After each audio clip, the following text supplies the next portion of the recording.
কেমন আছেন? জি ভালো। আজকেও আবার নষ্ট হয়েছে? আজকে নষ্ট হয়নি, তেল ফুরিয়ে গেছে।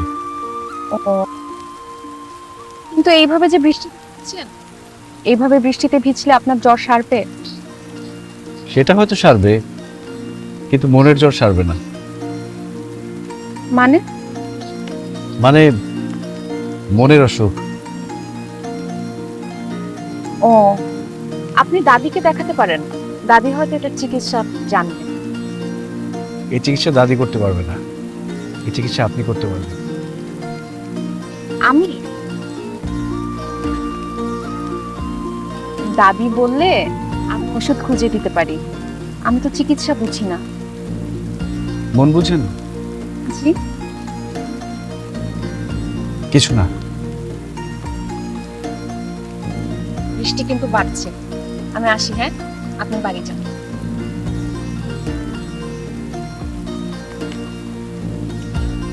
বৃষ্টি কিন্তু বাড়ছে, পরে আরো ওষুধ বাড়বে।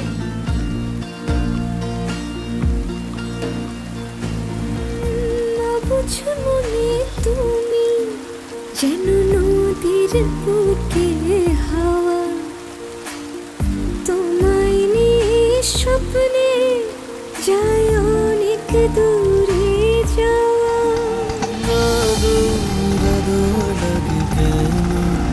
তোমার ছোঁয়া না পেয়ে হয়তো আমি মরে যাব তোমায় কাছে না পেলে।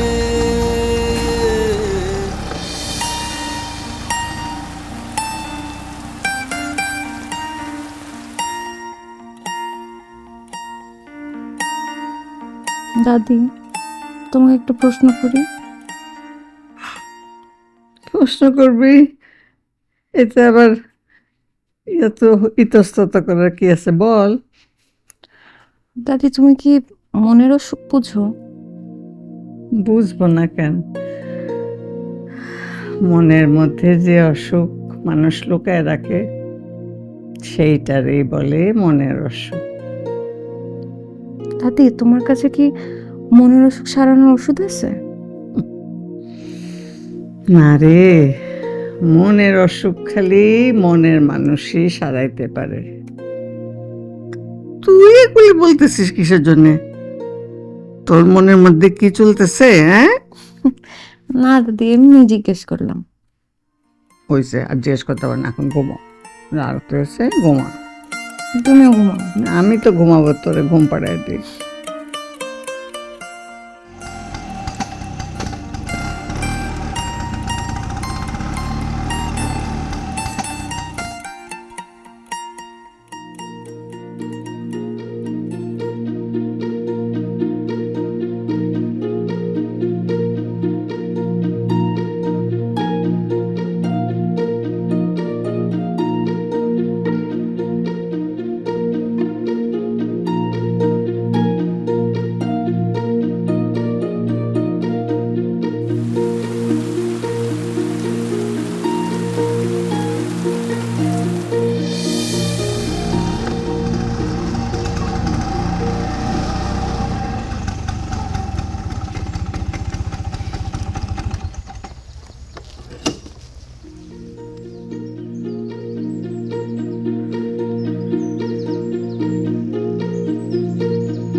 বাড়িতে কেউ আছেন?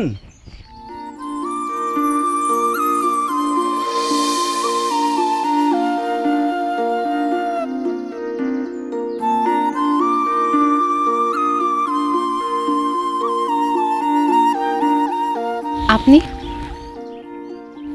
চেম্বারটা বন্ধ, স্টেশনে কয়েকদিন ধরে যাচ্ছে। দাদি একটু অসুস্থ। কে আসছে রে মনিজা? দাদি ওই ছেলেটা কোন ছেলেটা? যার কিছুদিন পর পরই জ্বর আর পেট ব্যথা হয়। ও, ভিতরে আসতে বল।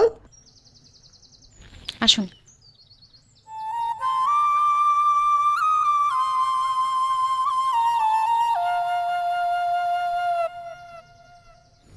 কেমন আছো ভাই? জি দাদি, ভালো। আপনার শরীরটা এখন কেমন? আর বলো না, এখন তো আল্লাহর রহমতে ভালোই আছি। আমি মানুষের চিকিৎসা করি, ওষুধ দেই, ভালো হয়। আর দেখো আমার এই অসুখে ধরলো, এখন আল্লাহর রহমতে ঠিকঠাক আছি। তো হঠাৎ আসলাম, কি কোনো সমস্যা? জ্বরের অবস্থা কি এখন? না দাদি, জ্বর সর্দি কিছু না। কেন, সমস্যা না থাকলে কি আসা যাবে না? আসা যাবে না কেন? কত আপনের মতো কথাটা বললা। গত 2 দিন আপনার চেম্বারে গিয়েছিলাম, দেখলাম তালা দেয়া, তাই আপনাদের খোঁজ নিতে আসলাম। বললাম না, একদম আপনজনের মতো কথা বলতেছ। কেন দাদি, আমি কি আপনাদের পর? না, পর হইবে কেন? তুমি তো আমাদের আপনজনই। এই, বসে রয়েছিস কেন? একটু নাস্তা পানির ব্যবস্থা কর। না না দাদি, আমি কিছু খাবো না। এটা কোনো কথা হইলো? আমাদের বাড়িতে প্রথম আসছো, খালি মুখে যাবা? এই, অন্তত একটু পানি তো মুখে দিবা। ঠিক আছে, তাহলে পানি দেন। দাদি, এই বাড়িতে আপনারা দুজনই থাকেন? হ্যাঁ ভাই, আমরা দুইজনেই থাকি। ওর বাপ মা খুব ছোটবেলায় এই অ্যাক্সিডেন্টে মারা যায়, তারপর থেকে আমার কাছেই আছে। হুম, তোমার বাড়িতে কে কে আছে ভাই? গ্রামের বাড়িতে আম্মা থাকেন, কাজের জন্য আমাকে এখানে থাকতে হয়। আমি একাই থাকি। একা কেন? একা কেন? আমরা আছি না এখন তোমার আপনজন। হ্যাঁ,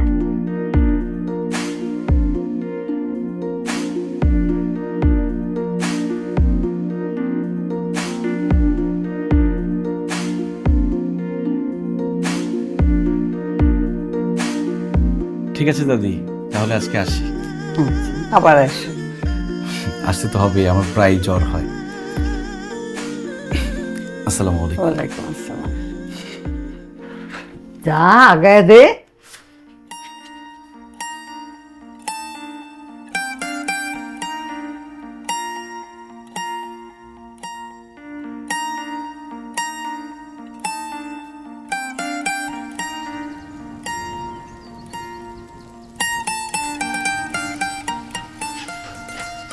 আসি।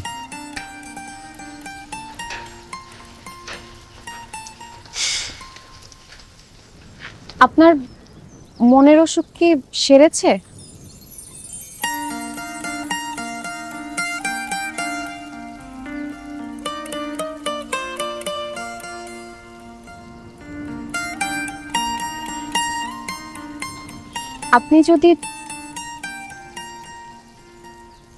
আপনি কি কিছু বলতে চান?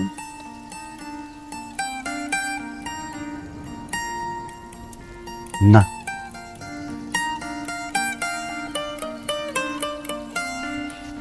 দাদি বলল আপনি আমাদের আপন মানুষ হয়ে গেছেন। আপন মানুষকে নাকি সবকিছু বলা যায়।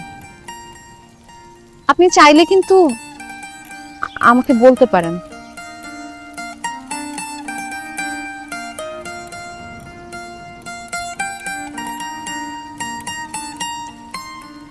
পরে বলবো না।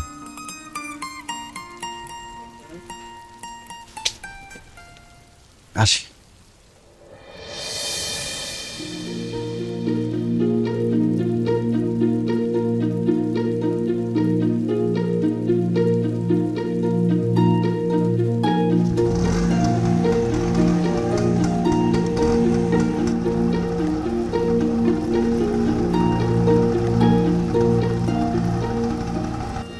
সবুজ পাতায় তুমি যেন ভালোবাসার ফুল, সেই ফুল হারালে দেব হারানোর মাসুল।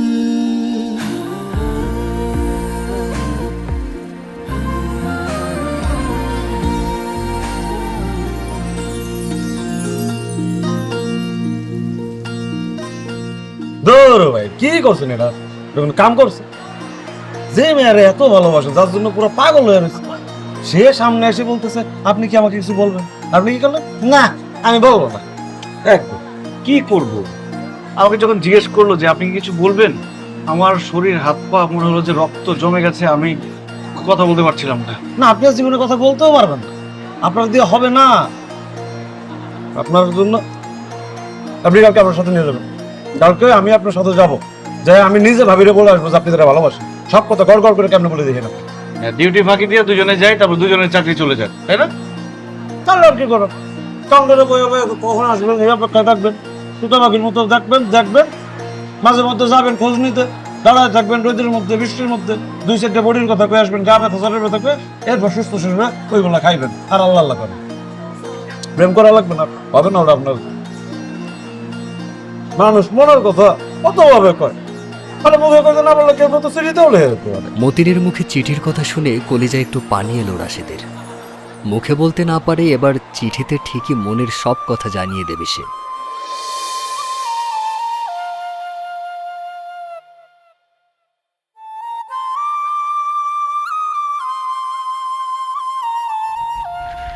দাদি আসসালামু আলাইকুম। ওয়ালাইকুম আসসালাম। কেমন আছেন? আচ্ছা, আল্লাহর রহমতে এখনো আল্লাহ দিলে ভালো আছি। এদিক দিয়ে যাচ্ছিলাম, ভাবলাম আপনার সাথে দেখা করে যাই। আচ্ছা, খুব ভালো। তো ওই পেটের ব্যথা জ্বর সব ঠিক হয়ে গেছে তো? দাদি, মনিজাকে দেখছি না। মুনিজা ওর একটু গঞ্জে পাঠাইছি, ওষুধ টষুধ শেষ হয়ে গেছে, আনবে আর কি। কেন, ওকে দরকার? না, এমনি জিজ্ঞেস কর। তো তোমার শরীর ভালো আছে? ব্যথা কমেছে? জ্বর?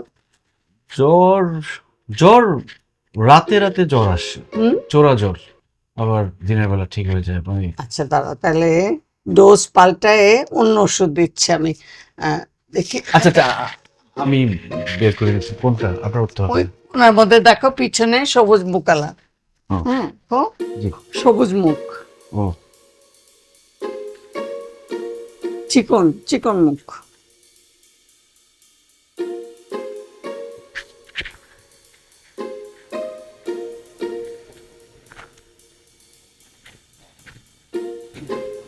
দাদি, হ্যাঁ, মনে হইতেছে জ্বর আবার চলে গেছে।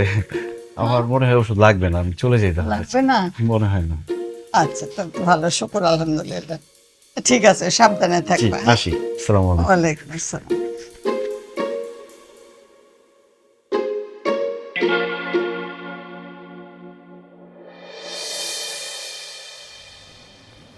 জানিস, আজকে না ওই ছেলেটা আমার চেম্বারে আসছিল। তো আমি কি করব? না, তুই কিছু করবি না। হয়েছে কি, ও যাওয়ার আগে না আমাদের বললো যে ও যে আসছে কথাটা যেন তোরে আমি জানাই। দাদি, আমার কি মনে হয় জানো, সেই ইচ্ছা করে মিথ্যা কথা বলে বলে বারবার চেম্বারে আসে, তার কোনো অসুখই হয় নাই। ওর যে কোনো অসুখ নেই সেটা আমিও বুঝি, বুঝছিস, কিন্তু আমার মনে হয় ও মনে মনে তোরে খুব পছন্দ করে।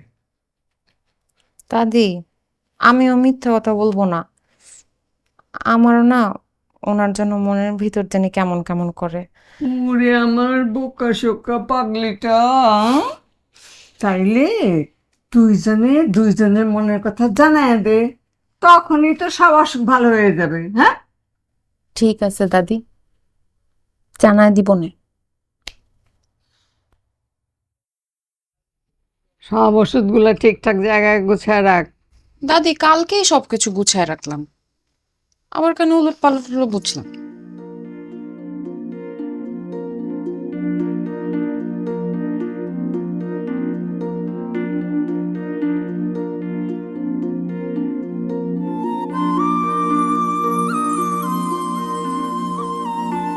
প্রিয় মুনিজা, আপনার সামনে গেলে আমি বোবা হয়ে যাই, তাই চিঠি দিলাম।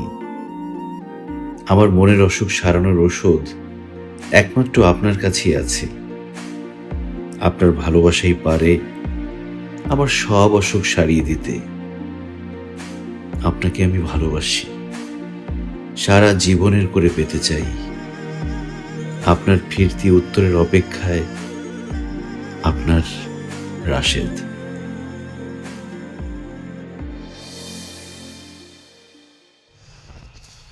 দাদি, কি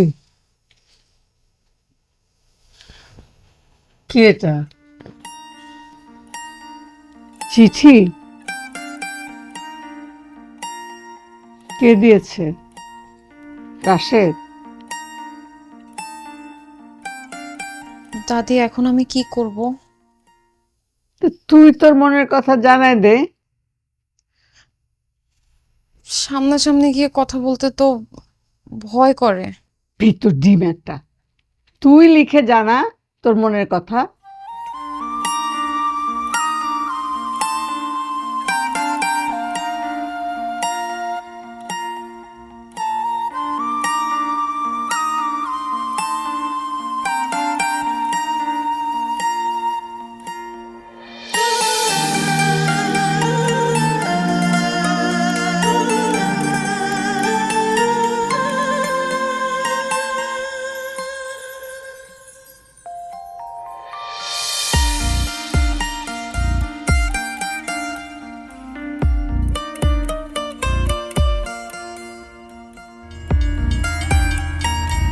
রাশেদ মনিজাকে মনের কথা জানিয়ে কোথায় হারিয়ে গেল?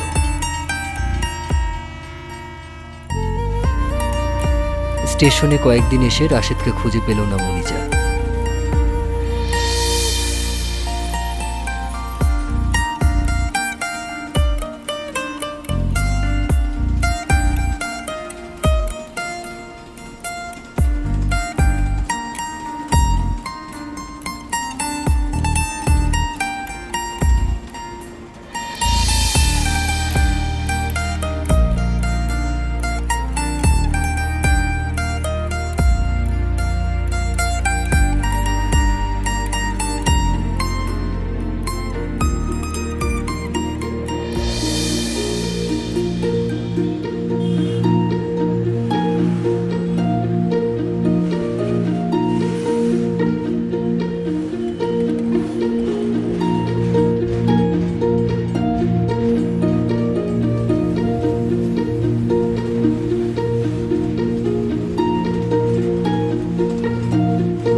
আজকে সাহস করে সহকারীকে জিজ্ঞাসা করতে গেল মনিজা।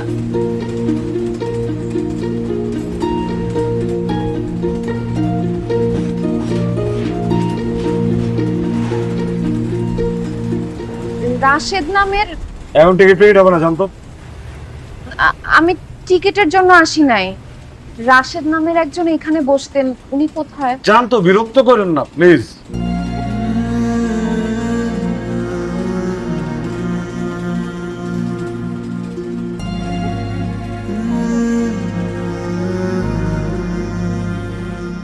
আমি টিকিটের জন্য আসি নাই। রাশেদ নামের একজন এখানে বসতেন, উনি কোথায়? জানতো, বিরক্ত করেন না প্লিজ।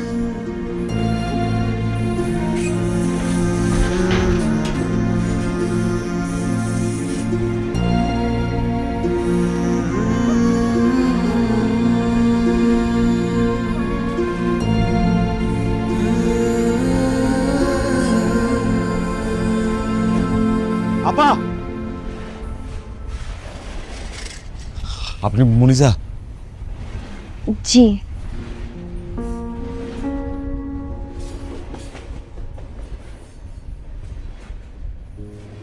রাশেদ ভাই। রাশেদ ভাই আমার জীবনে দেখা সেরা একজন মানুষ। আমি তার জীবনে কোনোদিন কোনো অসৎ কাজ করতে দেখি নাই, কোনোদিন কাজে ফাঁকে দিতে দেখি নাই, ডিউটি দেরি করে আসতে দেখি নাই। এই মানুষটাই আপনারা দেখার পর কেমন যেন হয়ে গেল। কাজে কামে মন নাই, এই কথা ওই কথা সেই কথা কয়েকলি বাইরে হয়ে যায়, প্ল্যাটফর্মের এই দিক সেই দিক সুইটে বেড়ায়। জানেন, প্রথম যেদিন আপনার নামটা জানলো, সে কি খুশি রাশেদ ভাই, আয়া সরাসরি আমার মুখের মধ্যে মিষ্টি গুঁজা দিছে। ওই মতিন, মতিন, আমি মুনিজার নাম জেনে এসেছি। এরপর থেকে তো প্রত্যেকটা দিন আজ পেটে ব্যথা, কাল মাথায় ব্যথা, পরের দিন জ্বর, এইসব কথা কয়ে আপনারা দেখতে চাইত। এত সহজ সরল মানুষটা মিছা কথাটাও ঠিকঠাক কইতে পারত না। আমি ঠিকই বুঝতাম সে নানা ওসিলায় আপনারাই দেখতে চাইত। আজকে জ্বর, কালকে মাথায় ব্যথা, পরশু দিন কোমরে ব্যথা, এইসব কথা কয়া কয়া আপনারা দেখার জন্য আপনাকে চেম্বারে চাইত, আপনার লোক একটু কথা কইতে চাইত। ছোটবেলায় একটা গল্প পড়ছিল, একটা রাখাল বালক আর বাঘের। রাখাল বালক প্রত্যেকটা দিন মিশামিশি কইতো বাঘ আইছে, বাঘ আইছে। একদিন সত্যি সত্যি বাঘ আসে।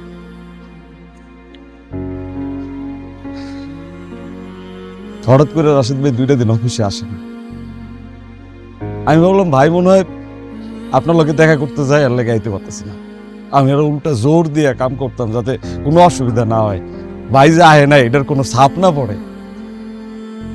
3 দিন কাইটা যায়, ভাই আসে না। আমার মনের মধ্যে কেমন যেন একটা কামড় দিল। আমি ছুটে গেছি ভাইয়ের বাড়ি, যাই দেখি ভাইয়ের ভীষণ জ্বর। সে কি জ্বর, একা একটা মানুষ, বাড়ির মধ্যে কেউ নাই, জ্বরের ঘরে বেহুশ হয়ে কাতরাইতেছে। হুশ নাই, হুশ নাই, হুশ নাই, কিন্তু মুখে একটা কথা। আমার মুনিজা কি চিঠির উত্তর দিছে?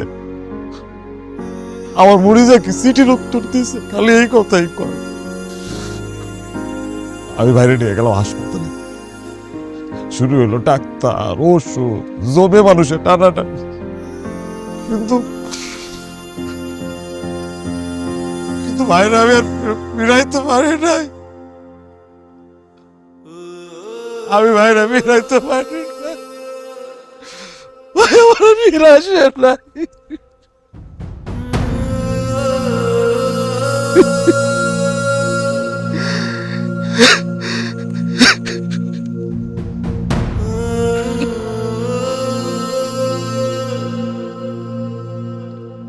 দুই দিন হইল বাইরে দাপন দিয়েছে।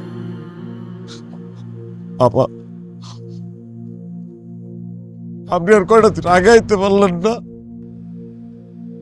2টা দিন আগে আইতে পারলেন না?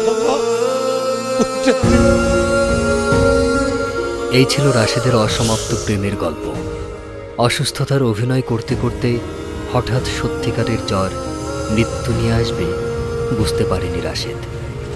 ভালোবাসার কথামালাগুলো মনিজা পড়েছে কিনা জানতে পারেনি রাশেদ। মনিজার ভেতরেও হয়তো রাশেদকে ভালোবাসি বলার আক্ষেপ সারা জীবন থেকে যাবে। মনের অসুখ নিয়ে হয়তো প্রতিদিন স্টেশনে এসে দাঁড়িয়ে থাকবে মনিজা। অপূর্ণতার যন্ত্রণা নিয়ে মনিজা কাটিয়ে দিবে আস্ত জীবন।